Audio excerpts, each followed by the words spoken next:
Výhodou nášho mesta je to, že disponujeme ako mesto všetkými športoviskami. Naozaj od telocvične až po akvapark, všetko máme vo svojich rukách a vieme to poskytnúť.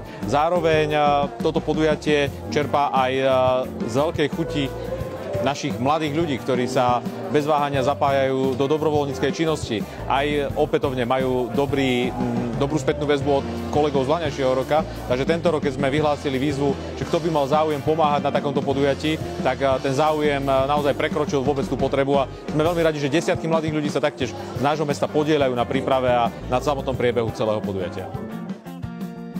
Môžeme skonštatovať, že tu máme viac ako 200 športovcov zo 4 krajín V4, takže poďakovanie v prvom rade organizačnému tímu na čele s Pavlom Bilikom a Maťkou Balcovou, Vyšegradskému fondu, ktorý sa rozhodol tento projekt viac menej podporiť, Dolnému Kubínu a samosprávnemu kraju, ktorí výrazným spôsobom nielen pre toto podujatie, ale celoročne vytvárajú podmienky o vzťahu bezbariérovej infraštruktúry, tak aby sme vedeli takéto podujatie tu robiť.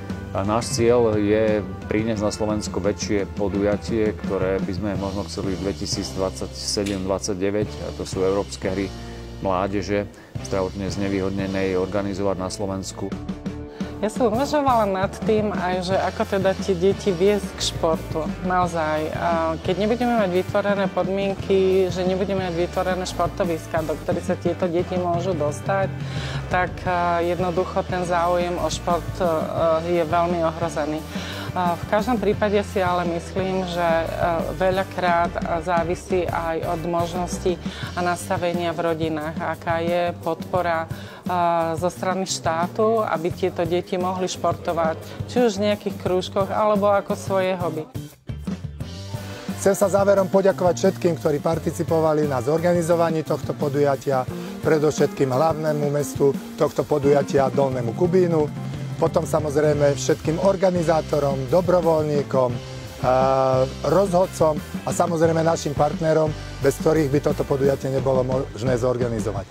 Veľmi sa tešíme a všetkých pozývame už na ďalší rok, dúfajme o rok v Dolnom Kubíne.